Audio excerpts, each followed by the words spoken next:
session. So today, what I have for you today, I will talk about. Yeah, today I will discuss with you the critical appreciation of the poem and introduction composed by Kamla Das. Yesterday I had explained the whole poem. Today I will go with critical analysis का जो है वो भी content किसी blog से लिया गया है because nowadays blog writing is going to be very popular. एक ब्लॉग को से उसको लिया गया, उसमें किन किन पॉइंट्स को लेके बात की गई है, sharing with you PDF file. और हम वहां से जो रिमेनिंग पार्ट है उसका आज हम लोग कवर करेंगे.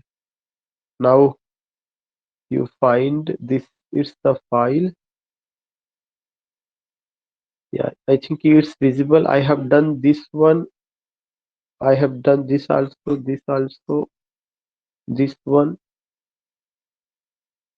one structure I have done, literary devices I have done, analysis of an introduction.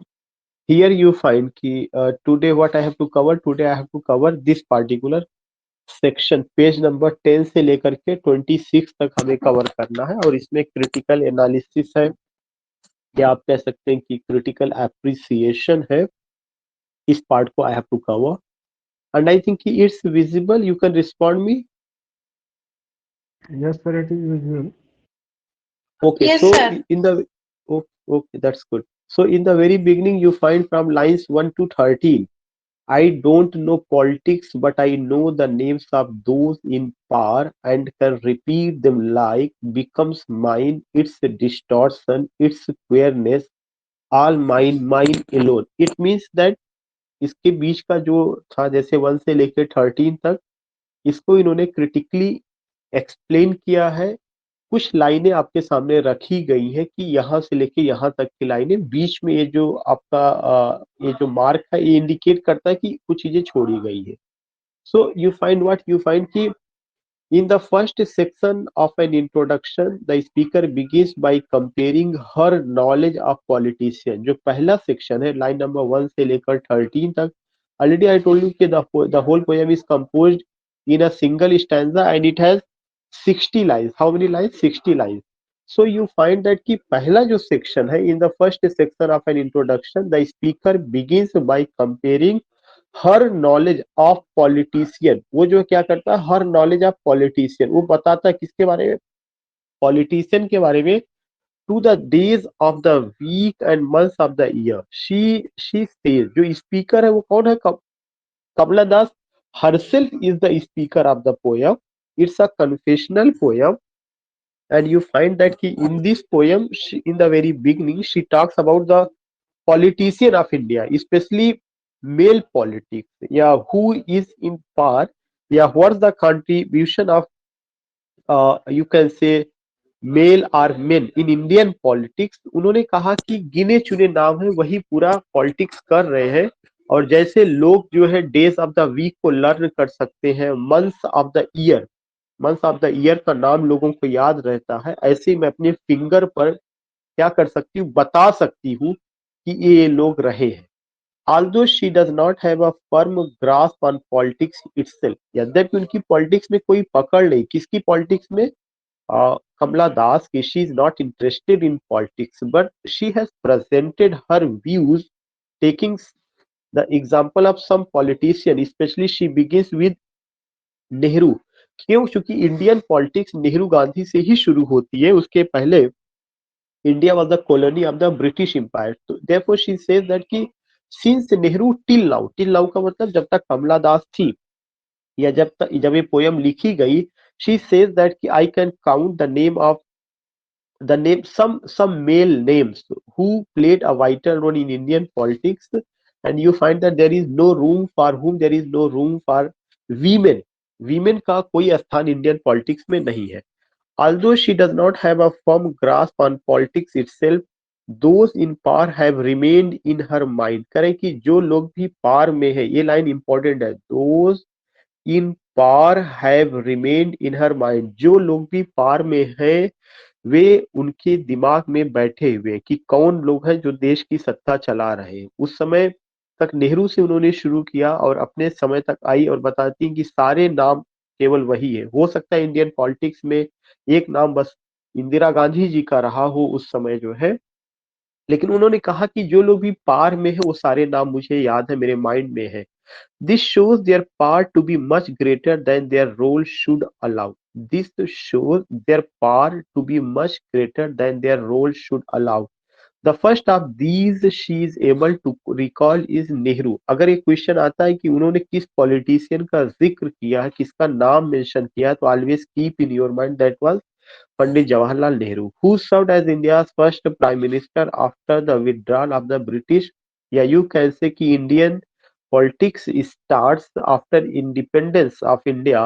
Indian politics starts since Nehru. Nehru से ही शुरू होता है. Therefore, she has mentioned the name of Nehru and she says that कि since Nehru till now, I can count the name कि who played the vital role in Indian politics. They are only male. केवल वे male हैं. They are only men. There is no room for women. Yeah, no women contributed any vital role, any important role in Indian politics. Yeah, there is no room for women in Indian politics. उसके बाद उन्होंने एक चीज ये कहा कि those who are in पार, जो लोग पार में है वो मेरे दिमाग में बैठे हुए, उनका नाम मुझे याद है कि यही लोग पूरी सत्ता चला रहे हैं, यही लोग हैं जो पूरा देश चला रहे हैं।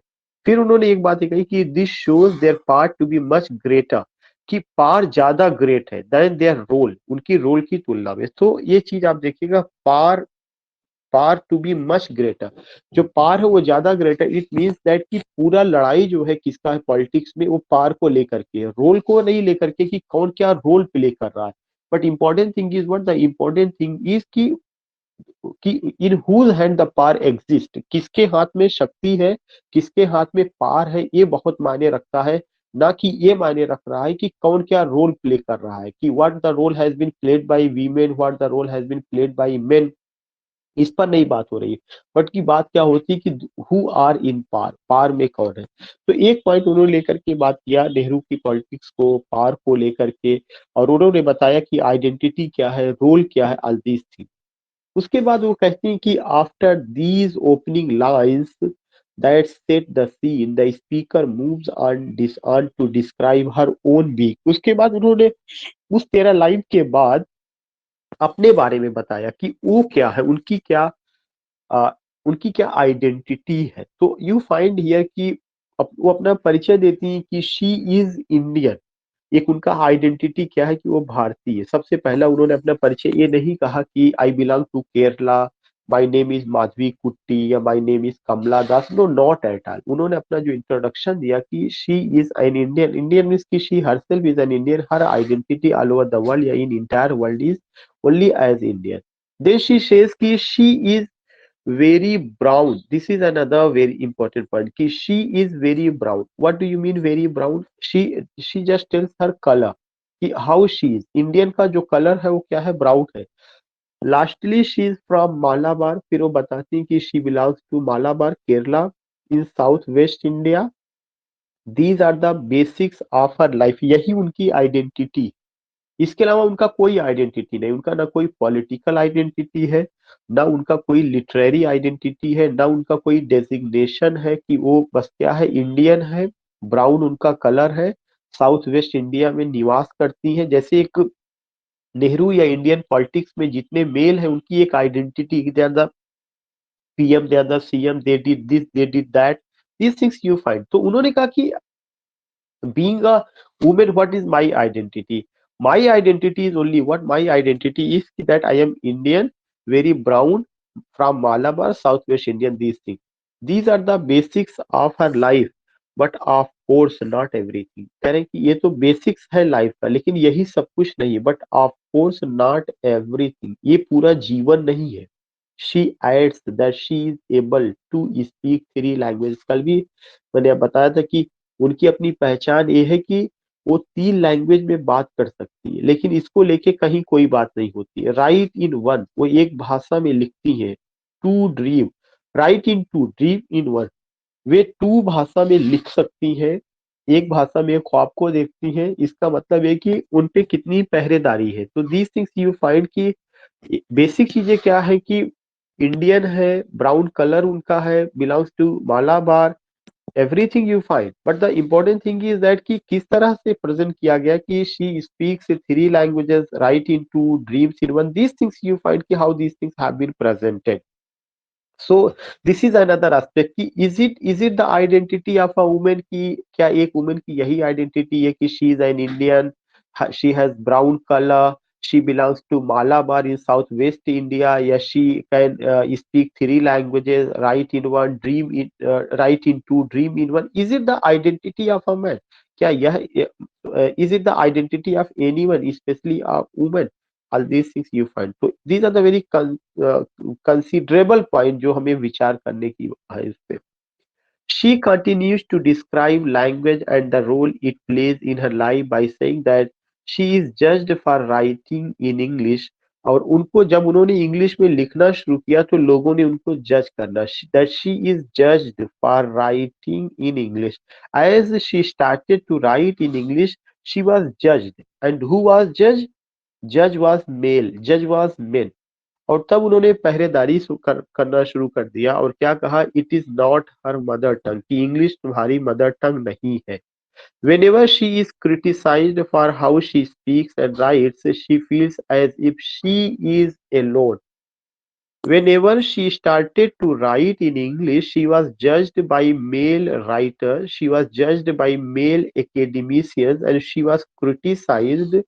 No one came in her support. She felt alone, and she said what she said कि she is criticized for how she speaks and writes. उन्होंने कहा कि अगर कोई भी औरत जब कलम चलाती है तो जो पुरुष समाज है पढ़ा लिखा वो उसकी कलम पर क्वेश्चन मार्क करता है, उसकी स्पीकिंग पर, उसकी राइटिंग पर, और हमेशा एक क्वेश्चन करता है कि शी इज नॉट एबल. और वो एकेडेमिया में अकेली पड़ गई थी जब भी उन्होंने लिखना चाहा, कुछ कहना चाहा. तो उन्होंने कहा कि ऐसा नहीं कि केवल पॉलिटिक्स है, पॉलिटिक्स भी मेल डोमिनेटेड है, एकेडेमिया भी मेल डोमिनेटेड है, और उस academia academia that is male dominated, politics that is male dominated, specially Indian politics, वहां पे वीमेन का कोई रोल नहीं है या वीमेन के लिए कोई जगह नहीं है. अगर वीमेन कोशिश करती है लिखने के लिए, अगर वीमेन ट्राई करती है कुछ भी लिखने के लिए, तो उसको क्या किया जाता है, क्रिटिसाइज किया जाता है, और उसके लिखने के तरीके को भी चैलेंज किया जाता है, उसके स्पीकिंग पे भी चैलेंज किया जाता है. और इस कंडीशन में वह अकेली पड़ जाती है. कोई भी होगा, कमला दास ही नहीं, कमला दास के अलावा कोई भी अगर लिखने की कोशिश करता तो she feels alone, that she is alone. There is no one to help her, there is no one to come with her. उस समय ऐसा लगता है कि कोई वहां पे उनके साथ नहीं है. There is no one, not her friends or cousin who back her up. ये एक पॉइंट है कि कोई भी उनके साथ नहीं था, ना ही कोई फ्रेंड्स था, ना ही कोई कजिन था जो उनके साथ खड़ा हो. They are critics. और करें कि सब के सब क्रिटिक्स थे, सब उनकी आलोचना करने वाले थे और केवल एक ही क्वेश्चन करते थे कि why do you right in English, English is not your mother tongue. तो उन्होंने कहा कि भाषा को लेकर के सबसे पहले चैलेंज किया गया, भाषा को लेकर के सबसे पहले आलोचना मेरी की गई और मुझे ये कहा गया कि you can't speak in English, you can't write in English, I felt alone. और जो क्रिटिक्स थे ऐसा नहीं थे कि वे बाहर के लोग थे, even my cousins, even my friends, they criticized me and I felt alone. There was to give, कोई भी ऐसा नहीं था कि जो मुझे बैकअप देने वाला रहा हो.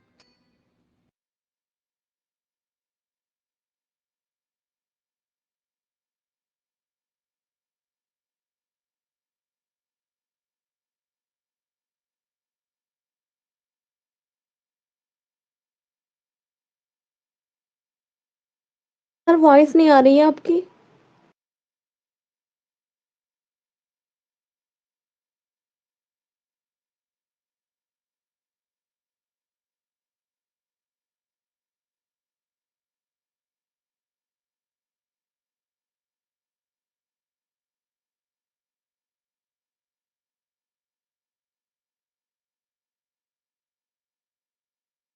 Sir, your voice is not coming.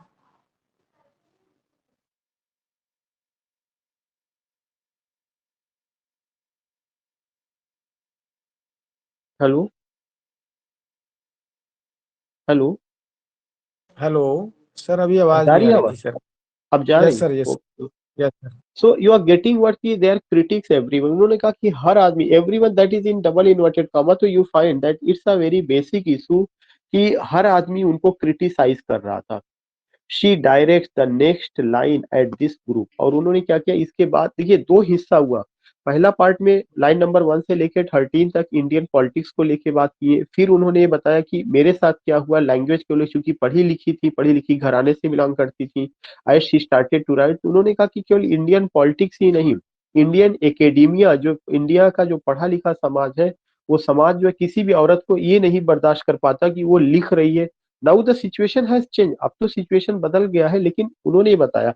तो इस चीज को उन्होंने कहा कि क्या क्या प्रॉब्लम फेस करनी पड़ी। She direct the next line at this group asking them why they care what she speaks. वो एक बहुत इंपॉर्टेंट बात करती है कि आखिर मैं क्या बोलती हूँ, मैं क्या लिखती हूँ, इस चीज को लेकर के व्हाई दे केयर, ये एक इंपॉर्टेंट चीज है जो आपको हमेशा ध्यान में रखना चाहिए, व्हाई दे केयर। अब ये लाइन, ये एक क्वेश्चन आता है कि कमला दास को क्या लिखना है, किस भाषा में लिखना है, कमला दास को क्या समझना है, क्या कमला दास की कोई चॉइस है या नहीं है, has she any choice or not, why male या वाई मेन से that you have to see the world through my goggle, through my spectacle. Male एक क्यों सोचता है कि आपको दुनिया या आपको जिंदगी मेरे चश्मे से देखना है। It's a basic question. यह एक बेसिक क्वेश्चन है। किसका बेसिक क्वेश्चन है? दिस पार्टिकुलर लेडी का। She feels a deep connection to the words she uses and how through distortion. उन्होंने कहा कि she feels a deep connection to the words. उनका कहना है कि शब्दों से मेरा लगाव है। शी यूजेस, जिन शब्दों को यूज करती हैं, एंड थ्रू डिस्टॉर्शन, कैसे, चाहे वो डिस्टॉर्टिंग फॉर्म में हो, तमाम चीजें। Her language can only be defined as her own. वो कहती है कि जो भी भाषा मैं यूज कर रही हूँ, यह भाषा मेरी अपनी भाषा है। मुझे पता है कि चाहे वो लैंग्वेज टूटी फूटी हो, चाहे वो लैंग्वेज जो है क्या हो कि हल वो उसमें बहुत महारत ना उनको हासिल हो, लेकिन शी स्पीक्स और she feels comfortable that she is expressing, speaking, writing. तो उन्होंने कहा ये मेरी चॉइस होना चाहिए ना, ये चॉइस क्यों कोई थर्ड पर्सन डिसाइड करेगा कि कमला दास को इस लैंग्वेज में बोलना है, कमला दास को इस लैंग्वेज में लिखना है।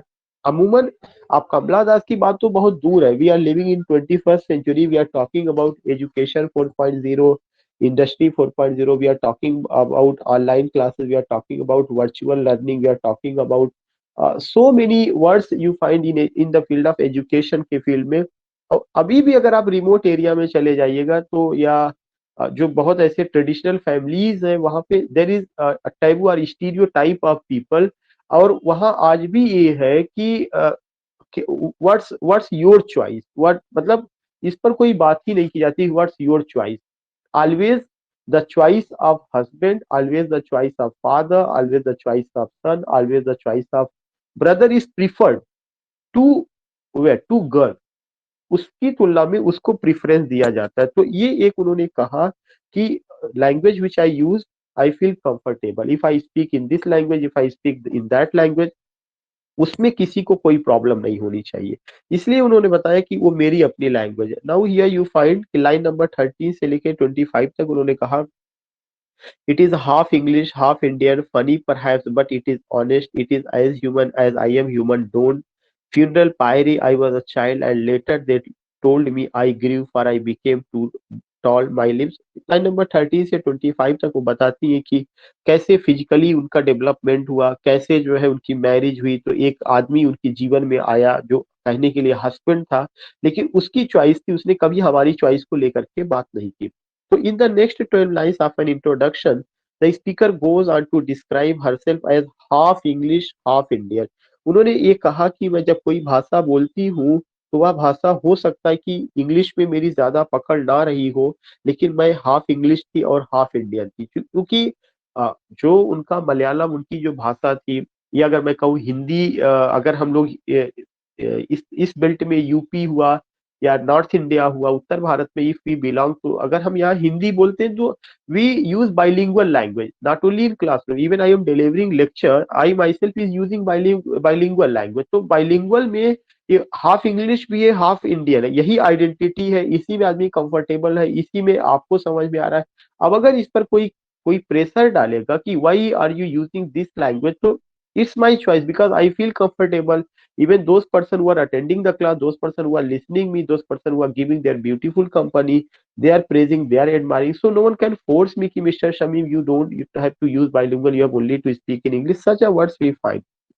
She sees the humour in this combination and acknowledges. उन्होंने कहा कि जब भी वो दो लैंग्वेज को लेकर के बोलती हैं तो ह्यूमर उनके ऊपर होता है, उनको लोग हंसी उड़ाते हैं कि तुम क्यों दो लैंग्वेज का यूज करती in this combination, and acknowledges the fact as it is honest. लेकिन वो कहती है कि यही ईमानदारी है, यही मेरी असली लैंग्वेज है, हमें छुपाने की कोशिश नहीं करना। शी सेज दैट कि I always used to language, I was not perfect in English and I was half English half Indian, but people ने मेरी हंसी उड़ाई, लेकिन यही ईमानदारी से मैं कहूँ तो यही मेरी ऑनेस्ट लैंग्वेज है। This seems to be one of the most important parts of her a desire for authenticity and honesty. उन्होंने कहा कि मेरी इच्छा है कि मैं इस चीज बताऊं कि मेरी ऑथेंटिसिटी यही है और मेरी ऑनेस्टी यही है, मतलब यही मेरी आइडेंटिटी है, इसी में मैं कंफर्ट फील कर रही हूँ। Her identity as seen through her voice is human. उन्होंने कहा कि जो मेरी आवाज है वह ह्यूमन की आवाज है, लेकिन इस ह्यूमन की आवाज को जगह कहाँ दी जा रही है? Just as she is human, just as she is human. She says that I am human and my voice is human. whether I express my voice, whether I put my voice, I express my thought in half English, half Malayalam, that doesn't matter. Means I just uses word bilingual, या एक तरह का combination of the two language, that is another thing. लेकिन हम अपनी भाषा में जो भी कर रहे हैं वो मानवता की ही बात कर रहे हैं। I am singing the song of humanity, और मैं ह्यूमैनिटी के ही गीत को गा रही हूँ, ये उनका कहना था। तो उन्होंने कहा इस पर लोग नहीं जाते, बल्कि किस पर क्वेश्चन करेंगे? भाषा पर, कि why are you using this language, this things we find it should be held under that single defining category and no other। उन्होंने कहा कि इस तरह की चीजें होती हैं कि एक सिंगल डिफाइनिंग कैटेगरी है, मेल ही डिफाइन करता है, मेल ही डिसाइड करता है कि you have to do this, you have to do that, you have not to do this, you have not to do that, these things we find. तो ये एक बेसिक प्रॉब्लम जो ध्यान में रखना है। Now you find Das describes the control she has over her voice, whether through speech or text। ये एक पॉइंट है कि दास ने बताया है कि हमेशा उनको के ऊपर कंट्रोल किया गया, पहरेदारी की गई, किसके द्वारा की गई? मेल के द्वारा, मेल वॉइस के द्वारा, उन मेल के द्वारा उनकी वॉइस पर लगाम लगाया गया। और चाहे वह टेक्स्ट के थ्रू हो, चाहे वह स्पीच के थ्रू हो। स्पीच का मतलब जब भी उन्होंने बोला तब भी उनको टोका गया कि तुम्हारे बोलने का तरीका सही नहीं है, जब भी उन्होंने लिखा तब भी उनको बोला गया कि तुम सही नहीं लिखती हो, या ये बातें तुम्हें नहीं करना चाहिए। तो उनकी अपनी कोई चॉइस नहीं थी। Always the choice of male were imposed on her, या male just suppressed her, male dominated over her, and male said that you have to this, you have to do that, you don't have any choice। whatever I'm saying, if I'm giving you certificate, so that certificate is important। if you do anything your own self, that is not important। तो ये चीजें रही। it can display all of her emotion and her mind that sees and hears and is aware। उन्होंने कहा कि इसके बाद उनका इमोशन आता है। वो कहती है कि मैं एक जीवित प्राणी हूँ जो सुनती भी हूँ, देखती भी हूँ, और मैं हर चीज से अवेयर हूँ। क्यों मेल मुझे ये समझते हैं कि I am a robot, I am a machine. therefore she said that I am not a robot, I am not a machine, I sees everything, I feel everything, I am aware, I have flesh and blood, I have a body, means just it has flesh and blood, a living creature of God, it has emotion, heart, feeling, soul। so why I am going to be treated like a robot? These things, human speech is two humans as roaring is two lions, it is intelligible unlike the roaring of a storm or the muttering of the blazing fire। उन्होंने कहा जो human speech है वह तो humans होता है, चाहे जो है लायन अगर दहाड़ता है तो उसमें भी एक उसकी आवाज है, दर्द है।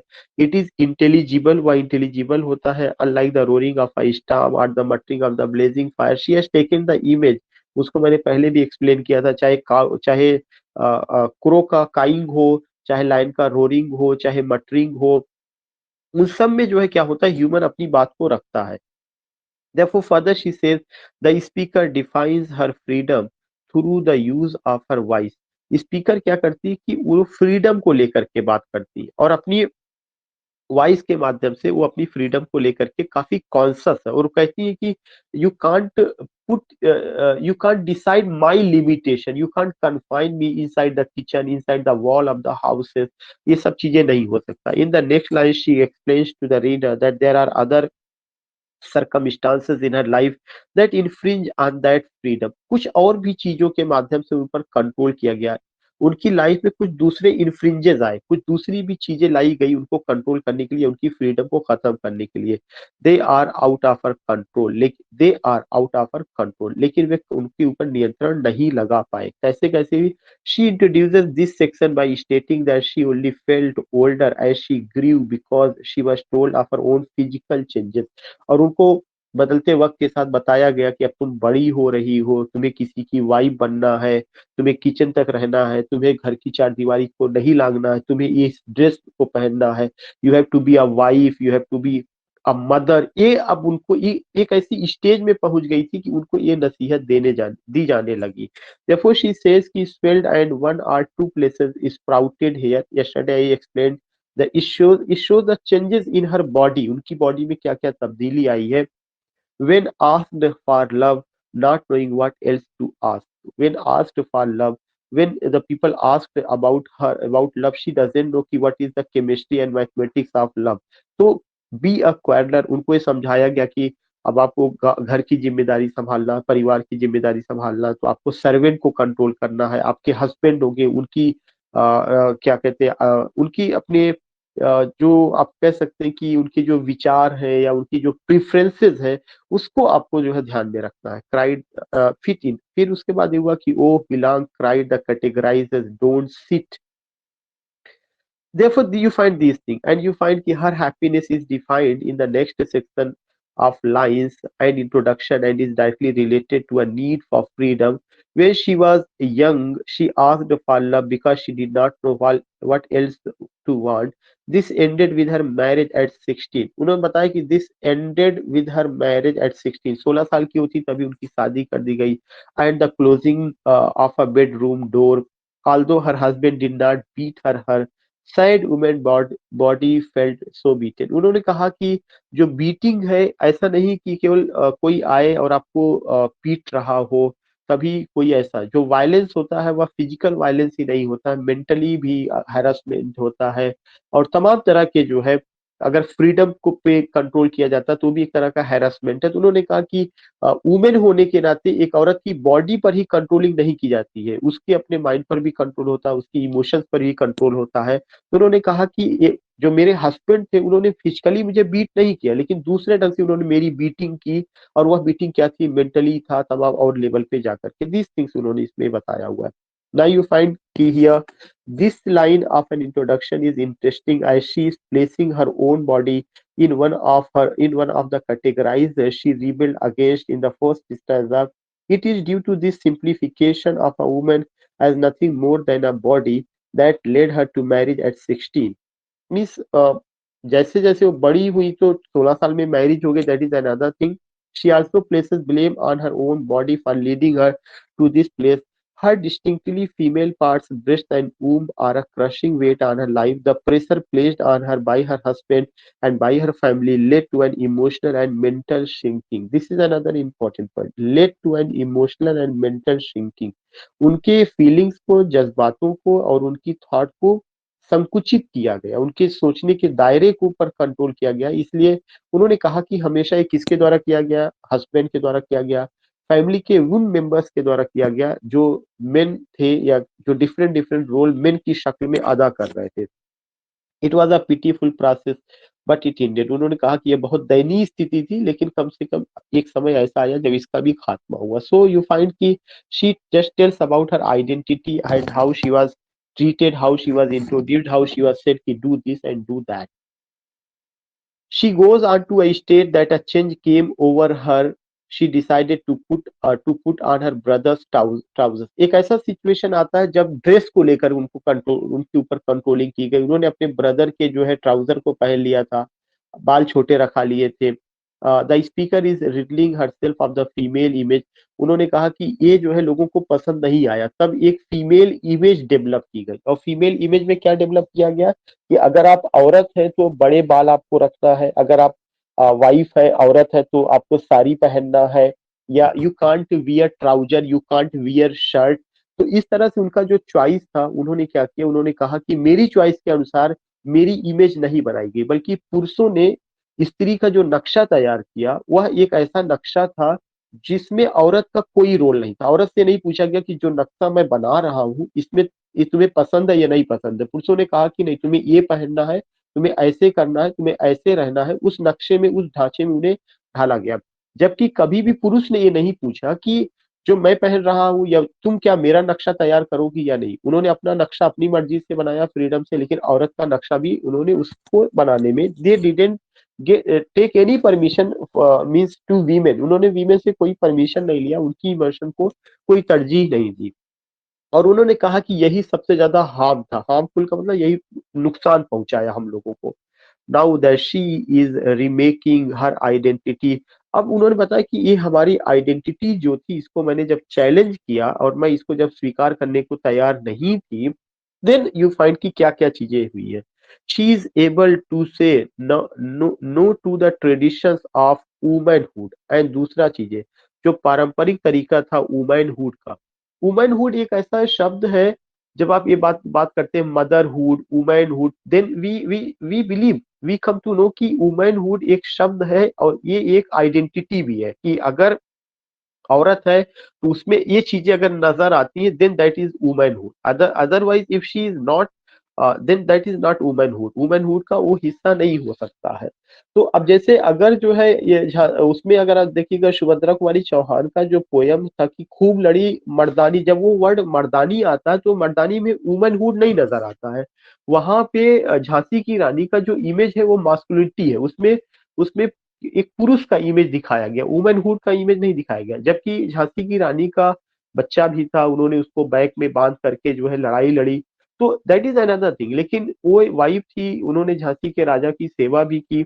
जो झांसी के राजा की सेवा की वो वुमेनहुड में आएगा। उनको बेबी हुआ, वो वुमेनहुड में आएगा। बेबी का उन्होंने क्या किया, केयर किया, उसका पालन पोषण किया, वो वुमेनहुड में आएगा। तो उन्होंने कहा कि दुनिया जो तवक्को करती है, या दुनिया या समाज जो है, जो एक औरत से उम्मीद करता करता है, वो क्या करता है कि वो वुमेनहुड का सिंबल है। अगर वो उससे अलग जाने की कोशिश करेगी तो ये कहा जाएगा कि ये जो है उसमें फिट नहीं है, ये अपने आप को अलग दिखा रही। तो that is a basic problem कि जो हमारी आइडेंटिटी है वह किसमें निहित है, वुमेनहुड में निहित है। वह किसमें निहित है, मदरहुड में निहित है। वह इसमें निहित है कि B a wife, be a daughter, be a sister. एक उसका इमेज है, उस इमेज के अंदर ही आपको रहना है। अगर आपने बाल छोटे करा लिए, ट्राउजर पहन लिया, शर्ट पहन लिया, तो आप वुमेनहुड आप में नहीं है, मदरहुड आप में नहीं है। आप में जो है फिर जो है क्या न देखने को लोग मिलेगा, ब्रदरहुड देखने को मिलेगा वहां पर। These are the points which we see, जो उन्होंने यहाँ पे बताया।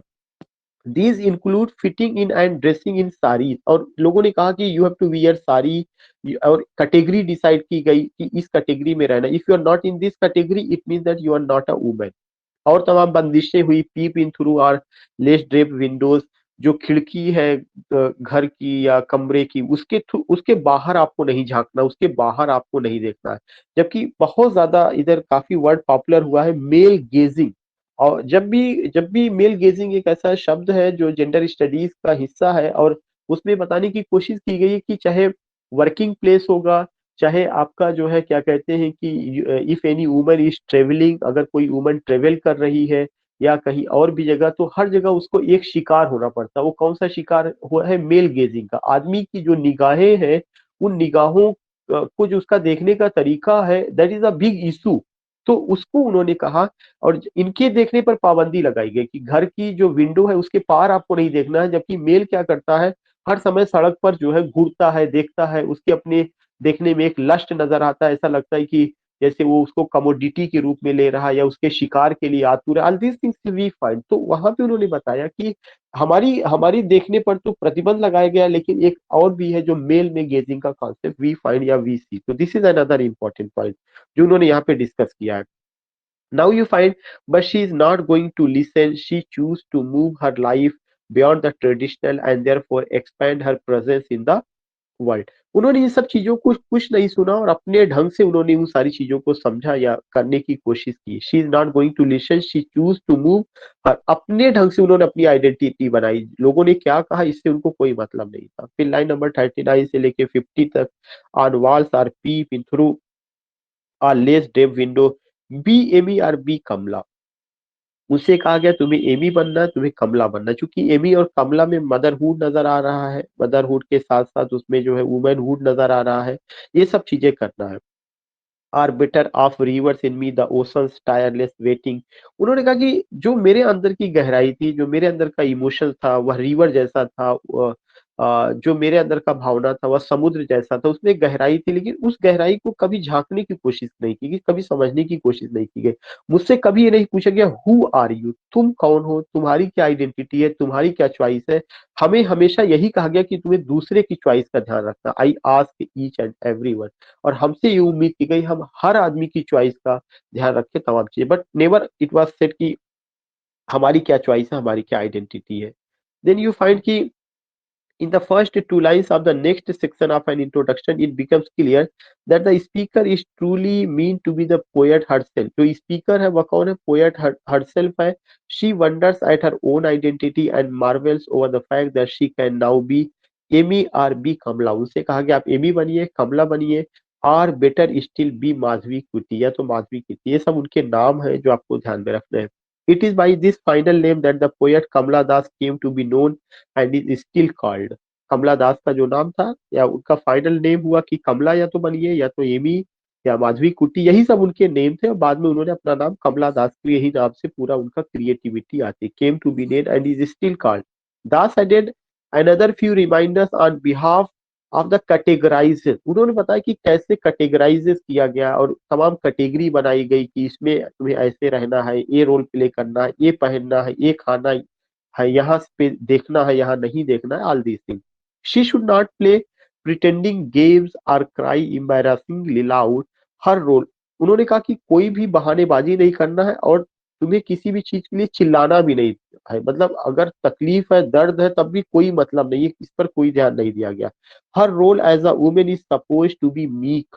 एक बहुत इंपॉर्टेंट पॉइंट है जो फेमिनिज्म का, कहा गया कि औरत का जो रोल दिखाने की कोशिश की गई है वह हमेशा कैसे दिखाया गया? मीक दिखाया गया, क्वाइट दिखाया गया, और कंटेंट दिखाया गया कि मतलब हमेशा ये दिखाया गया कि वो जो है मीक होती है, माइल्ड होती है, शांति प्रिय होती है, ऑल दीज थिंग, इस तरह से उनको प्रेजेंट करने की कोशिश की गई। क्योंकि जब लेडी मैकबेथ को आप देखते हैं कि कैसे वो अपने अपने हस्बैंड को भड़काती, तो लेडी मैकबेथ में मास्कुलिनिटी नजर आती है।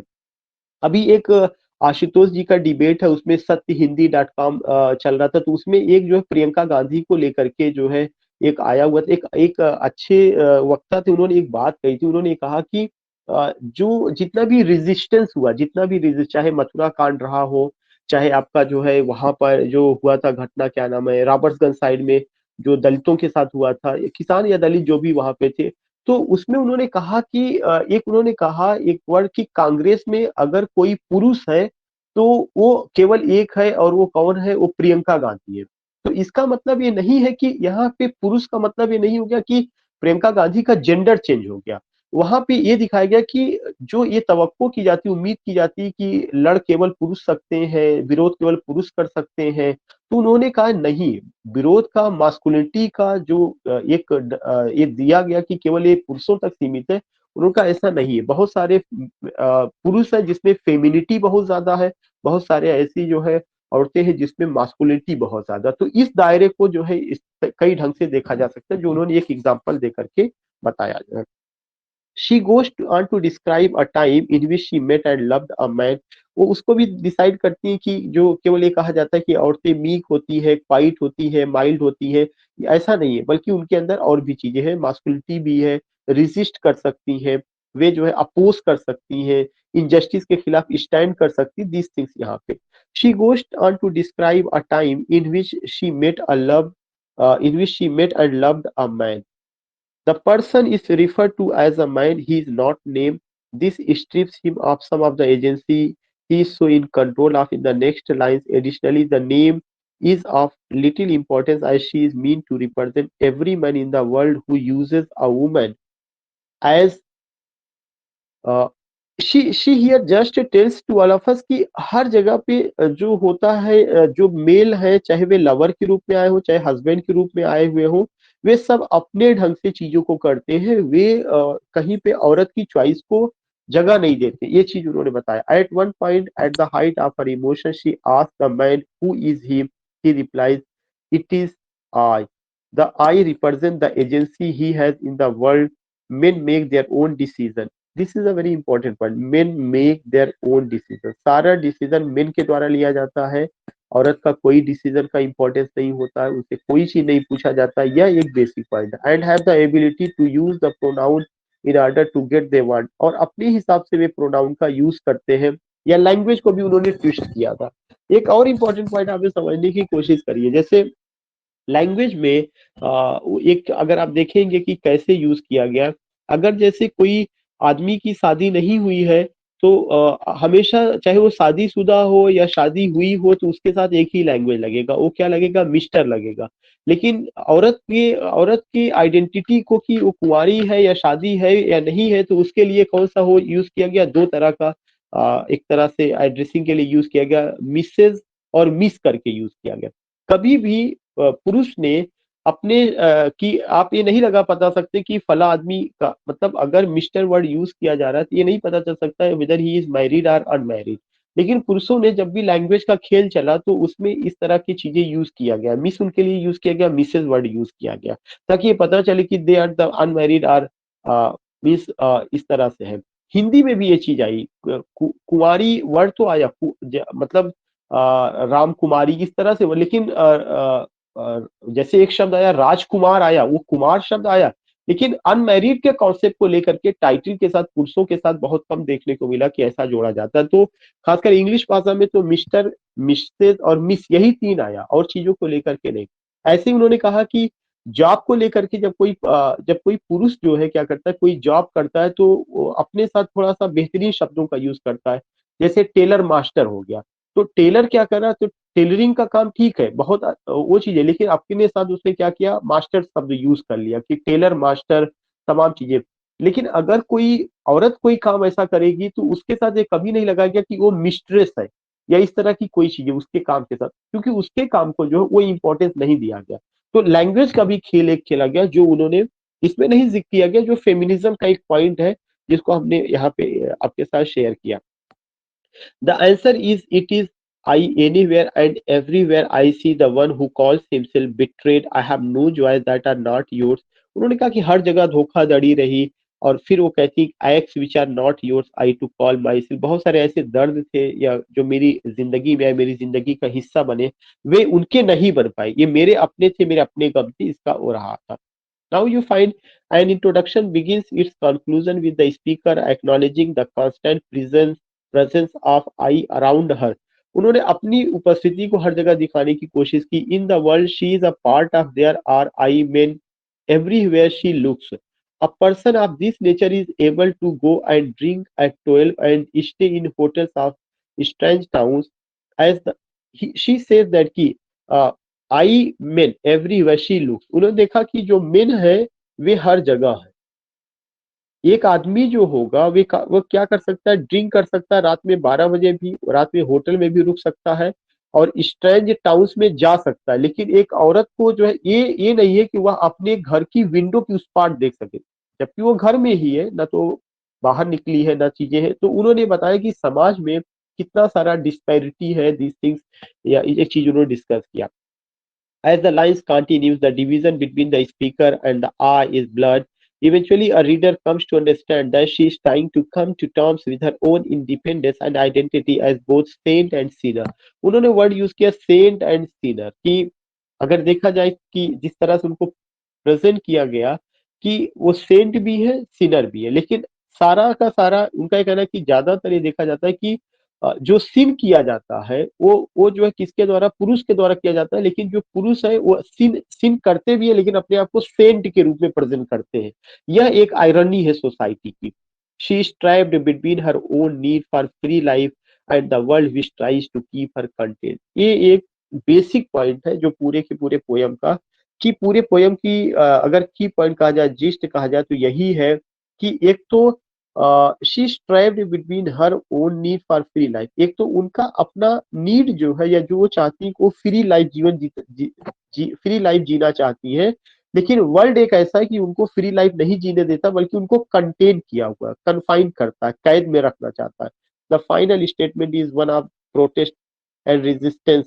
उन्होंने अंत में अपना विरोध दर्ज कराया। Das state that she has act. Das ने कहा उनके उनको बहुत सारा एक्ट है, बहुत सारे दर्द है, विच बिलोंग टू वन, जो केवल उन्हीं से बिलोंग करता है, but herself she too can be I, वो भी आई हो सकती है, वो चाहती है उनकी भी आइडेंटिटी हो। आई और यू का खेल मैंने आपको पहले बताया था, पोस्ट कोलोनियलिज्म में भी था, जो उसमें जो है सेल्फ और अदर के कॉन्सेप्ट में आता है। जो आई है, अगर आई को आप पुरुष मान लीजिए और यू को औरत मान लीजिए, तो जो आई होगा वो कभी नहीं चाहता कि जो उसकी आइडेंटिटी है, उसकी आइडेंटिटी में कोई सेकेंड पर्सन आकर के जो है क्या करे, स्टैंड करे या उसको रेजिस्ट करे। तो कहती है कि मैं भी आई बनना चाहती हूँ, मैं भी पुरुषों जैसा होना चाहती हूँ, मैं भी उनको जो फ्रीडम दिया गया उसका इंजॉय मैं भी करना चाहती हूँ, बट आई डिडेंट गेट। उन्होंने उनका कहना था कि शी डिडेंट गेट। कुछ क्वेश्चंस है जो उस ब्लॉग में थे, ठीक है, उसमें वो ऐसा बहुत वो नहीं है, लेकिन मैं I would like to explain here. How does Kamala Das introduce herself and her poetry in an introduction? She introduces herself as Indian. वो अपने आप को कैसे इंट्रोड्यूस करती है? इंडियन के रूप में, बॉर्न इन मालाबार के रूप में, very brown, and as a speaker of three languages, तीन भाषा। ये चीज ध्यान में रखिएगा, वो कितनी भाषा बोल सकती है, कितनी लिख सकती है। तीन भाषा बोल सकती है, दो में लिख सकती है, एक में ख्वाब देखती है। अगर एक क्वेश्चन आता है तो ये चीज ध्यान में रखना है। Two, she says she writes in one and she dreams in one. She also note that the languages she speaks are mind. जो भी लैंग्वेज वह बोलती वह उनका है, tinted by her history and ideas. What is Kamala Das poetry known for? Her poetry is for its open exploration of women's lives. कह रहे उनकी पोइट्री में जो औरत का चरित्र है, जो औरत को कैसे जो है दिखाया गया है, वो बहुत इंपॉर्टेंट है, खासकर सेक्सुअलिटी को लेकर, ऑपरेशन को लेकर, and contemporary Indian life and politics को लेकर बात की गई है इस पोयम में। What did Kamala Das want to say in an introduction? Kamala Das wanted to promote equal rights. पूरे पोयम का जो थीम है वह क्या है? इक्वल राइट्स, की समान अवसर सबको दिया जाए। सबको का मतलब औरतों को भी मिले। She was concern with the confines of marriage. वो मैरिज को लेकर के और जो सोसाइटल रिस्ट्रिक्शन है, समाज में जो तमाम तरह के बंधन है, and how they differ for main and women, और कैसे उन बंधनों में औरत को और मर्द को अलग अलग दिखाया गया है। इन सब तमाम चीजों को लेकर के वो क्वेश्चन करती है, जो यहाँ पे रखा गया है, उसका की पॉइंट है। What is an introduction? A confessional poem. Why is an introduction a confessional poem? An introduction addresses personal emotions and experiences. ये चीज ध्यान में रखिएगा, कल भी मैंने कहा था कि मैं इस पे बात करूंगा, और मुझे लगता है कि किसी का ये आया था कि कन्फेशनल पोइट्री है क्या, उसमें मैंने जवाब नहीं दिया था क्योंकि इसमें मुझे डिस्कस करना था। तो ध्यान में रखिएगा, कन्फेशनल पोयम वह पोयम होती है जिसमें क्या किया जाता है कि पोएट अपने इमोशंस को, अपने एक्सपीरियंसेस को वो क्या करता है, ट्रेड मार्क करता है। मतलब उसको वो कन्फेस करता है कि this thing happened with me and I want to be this. वो अपनी इमोशंस को, अपनी एक्सपीरियंसेस को खुल करके उसमें जो है शेयर करता है। तो यू फाइंड व्हाट कि and introduction addresses personal emotions and experiences. Personal emotions and experiences, trade marks of confessional. यही जो है कन्फेशनल पोइट्री का ट्रेड मार्क है, यही पहचान है। क्या पहचान है? कि पोएट एक्सप्रेसेस या addresses personal emotion and experiences. This type of poetry also engage with taboo feelings or those that society normally does not engage with. कह रहे कि इस तरह की पोयम में टैबू फीलिंग्स को भी दिखाया जाता है, जो समाज के लोग हैं वे उस तरह के बदलाव को नहीं चाहते हैं, उसको उन्होंने यहाँ पे दिखाया है। कि तो एक ऐसी पोयम जिसमें क्या होता है, पर्सनल इमोशन और एक्सपीरियंसेस होता है, उसको क्या कहा जाए, confessional poem. How does Kamala Das speak for women in an introduction? She promotes independence for women. इसमें उन्होंने बताया कि जो है वीमेन्स को भी इंडिपेंडेंस होना चाहिए, उनको भी स्वतंत्रता मिलनी चाहिए, and a respect for their individual lives, उनको भी अपने जीवन में क्या होना चाहिए, सम्मान दिया जाए। She spent parts of the poem talking about herself but does so in a way that advocates for equal rights between sexes। और वह क्या करती है, इक्वल राइट्स की बात करती है बिटवीन सेक्सेस को लेकर के। Numerous poets have written on the struggle for equal rights in their own lives or in a wider community like Das has. The confessional nature of this poem is one of the many elements that make it relatable. Readers might also be interested in awaking. Here you find कि ये तो उनके poem को लेकर के था। अब जो आप देखेंगे, अब उनके वर्क को लेकर के, उनके डेट ऑफ बर्थ को लेके थोड़ा बहुत रह गया है। कमला सुरैया, उनका जन्म कब हुआ? 31 मार्च 1934 को। मौत कब हुई है? 2009 में हुई है। Popularly known by her one time pen name. उनका पेन नेम क्या था? माधवी कुट्टी था। मैरिड नेम क्या था? कमला दास। तो तीन नाम आपको ध्यान में रखना है, कमला सुरैया, और जब बॉर्न नेम क्या था? केवल कमला था। 31 मार्च 1934 को। मौत कब हुई? 31 मई 2009 को। Popularly known by her one time pen name, उनका पेन नेम माधवी कुट्टी था। मैरिज के बाद कमला दास हुआ। वो इंडियन पोएट है, in English as well as author in Malayalam, और वो इंग्लिश और मलयालम पे उनकी अच्छी पकड़ रही है। केरला से बिलोंग करती हैं। Her popularity in Kerala is based chiefly on her short stories and autobiography. उनका ऑटोबायोग्राफी मैंने पहले ही बताया था आपको कि माधवी बाई स्टोरी के नाम से उनका ऑटोबायोग्राफी है जो बड़ा पॉपुलर है, and written under the name Kamala Das. Is noted for the poems and explicit autobiography. She was also a widely read columnist and wrote on diverse topics including women's issues. जो भी women's issues है, child care का जो मामला है, politics का जो मामला है, इन सब पर भी उन्होंने खूब अच्छे ढंग से लिखा है। आगे यू फाइंड कमला सुरैया, जो उन्हीं का नाम था। 31 मार्च 1934 जहाँ पे उनका जन्म हुआ। और दिस यू फाइंड 31 में 2009 75 साल की उम्र में उनकी मौत होती है। You find here resting place Palayam Juma Juma मस्जिद Jama Masjid, resting place Palayam Jama Masjid, Thiruvananthapuram, India. Pen name Madhavi Kutty, occupation poet, novelist, short story writer, nationality you find this thing. उनका अपना जो वर्क था ये पूछा जा चुका। अल्फाबेट ऑफ लस्ट उनका नावल, केवल एक नावल यही रहा है, 1976 में आया हुआ। Alphabet of lust, it has been asked so many times, even in UGC NET में भी आ चुका है। उनका एक स्टोरी माई स्टोरी करके कई बार ये पूछा जा चुका है, पीजीटी में तो कई बार आ चुका है। माई स्टोरी किसका क्रिएशन है? कमला दास का, 1976 में। उनका शॉर्ट स्टोरीज है 1977 में all these things you find, a doll for the child's prostitute, 1992 में you find Padmavat, the harlot and other stories. Poetry में the sirens, summer in Calcutta, the descendants, old the old playhouse and other poem, the stranger times, tonight, this savage rite, collected poems, the Annamalai poem, only the soul knows how to sing, my mother at 66, या अल्लाह, punishment in the kindergarten। these things you find। तो उन्होंने मलयालम में भी कुछ लिखा, that is another thing. But you find कि उनका autobiography my story, you find उनका novel alphabet of lust, you find उनका शॉर्ट स्टोरी और doll for the child prostitute, you find उनका Padmavati, the harlot and other story, these things you find. तो what I want to say, whenever you go with this thing या whenever you go with this words, ये सब चीजें आपको ध्यान में रखना है।